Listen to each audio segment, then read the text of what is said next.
In this video, I will show you how to change the engine oil using the example of my Audi A6 C5 car with an engine capacity of 2.4 liters. For replacement, I bought 6 liters of oil in cans and an oil filter. Before changing the oil, it is advisable to warm up the engine so that the oil becomes more fluid. Then, we open the hood and unscrew the oil filler cap.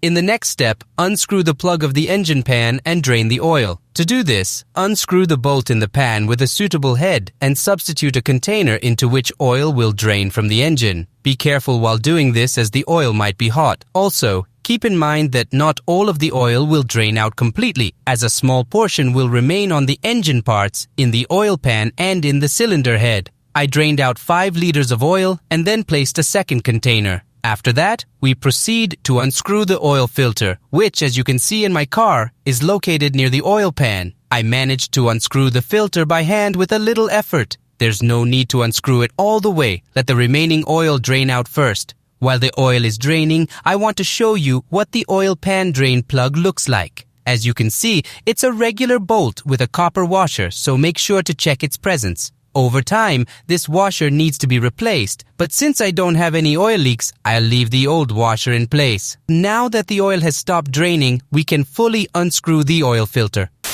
After draining all the oil, I take a new filter and make sure to lubricate the filter's sealing ring with a small amount of oil. Then, I hand tighten the oil filter. With the filter secured, we can now tighten the oil pan drain plug. Finally, we use a torque wrench to apply 40 nanometers of force to the bolt.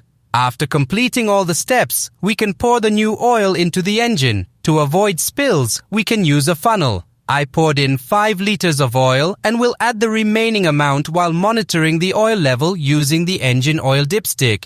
The oil level should be between the min and max marks on the dipstick.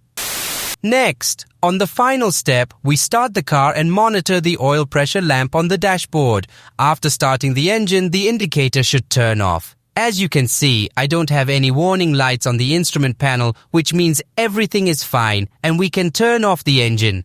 Next, we wait for some time for the oil to settle in the oil pan and then check the oil level again using the dipstick. In this way, I added another half liter of oil. In the end, I bought 6 liters of oil and used all 6 liters for the engine. As you can see, there's nothing complicated about changing the oil, and even a beginner can do it themselves. See you in the next video. Bye for now.